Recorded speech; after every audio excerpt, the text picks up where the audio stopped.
Bonjour à tous. J'ai souhaité évoquer avec vous la mort annoncée de Paylib et l'avènement de son successeur, Wero, pour lequel je vais vous indiquer des remarques que vous ne verrez nulle part ailleurs, sauf dans les espaces numériques qui m'appartiennent. Alors, qu'est-ce que Wero, me direz-vous? Eh bien, Wero est le nouveau système de paiement numérique que les banques vont essayer de nous faire adopter. Wero est fonctionnel depuis le 30 septembre. Il est promu par 14 grands groupes bancaires européens. Parmi eux, on retrouve par exemple BNP Paribas, le Crédit Agricole, le Crédit Mutuel, la Société Générale et la Banque Postale. Wero va remplacer Paylib, dont la mort est programmée pour 2025. En attendant, les deux services sont compatibles entre eux, et il est possible de faire un transfert d'argent d'un service à l'autre. Alors, Wero sert à faire des paiements de façon dématérialisée avec une application, mais dans un premier temps, ces paiements ne peuvent se faire qu'entre particuliers. Dans un second temps, les paiements en ligne et dans les magasins devraient être ouverts, vraisemblablement avant la fin de l'année 2025. Avec ce système, on peut donc payer, mais aussi envoyer de l'argent, ou en recevoir, ou faire des virements, dès lors que les personnes ont aussi Wero ou Paylib. Ce service doit être fonctionnel au niveau européen et doit permettre à nos banques de concurrencer des applications comme PayPal, Apple Pay et Google Pay. À ce jour, Wero est actif en Allemagne et en Belgique. Il devrait bientôt s'étendre aux Pays-Bas et au Luxembourg, ce qui est tout de même loin de concerner toute l'Europe. Mais c'est le projet, donc Wero devrait s'étendre progressivement vers d'autres pays.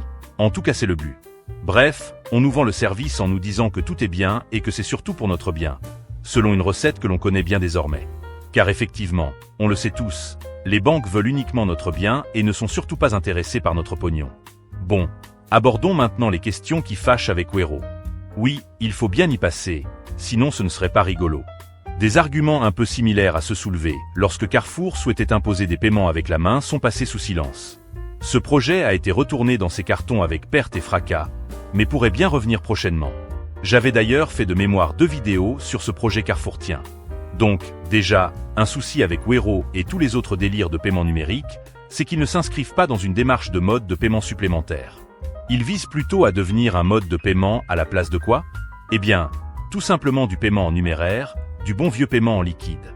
Tuer les pièces, tuer les billets.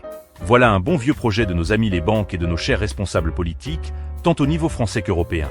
Le développement de moyens de paiement numérique est une bonne opportunité pour y parvenir. Ce projet n'est pas sans inconvénients. Le développement des outils numériques peut se faire au détriment des personnes qui peuvent avoir des difficultés avec cette technologie, notamment les personnes âgées. Cela peut également affecter les personnes à faible revenu qui ne disposent pas des fonds nécessaires pour s'équiper. Le développement des modes de paiement numérique constitue également une mise à mal d'un certain anonymat pour faire ses achats et pour choisir comment gérer nos finances. Avec les outils numériques, la traçabilité devient maximale. Chaque transaction est enregistrée, analysée et potentiellement utilisée à des fins de marketing ou pour d'autres motifs commerciaux. Wero, comme d'autres services de paiement numérique, favorise la collecte d'informations personnelles et financières, et il est difficile de savoir exactement comment ces informations sont exploitées. Sans doute va-t-on nous dire qu'il faut avoir confiance. Ceci alors qu'une coopération des grandes banques européennes pourrait créer une immense base de données sur les habitudes de consommation de millions d'utilisateurs. Le manque de transparence sur la gestion des données représente un sujet de préoccupation croissant, surtout lorsque l'on considère les récents scandales de fuite de données impliquant de grandes entreprises. Car en effet, non seulement les données pourraient être mal utilisées par ceux qui les détiennent, mais en plus le risque de piratage ne peut être exclu. Wero, qui souhaite devenir le mode de paiement numérique de référence au niveau européen, pourrait bien devenir une cible de choix pour les hackers.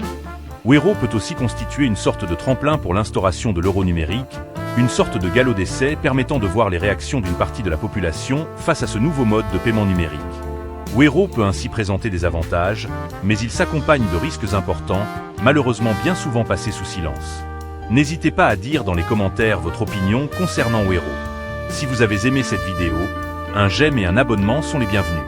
À bientôt pour d'autres vidéos.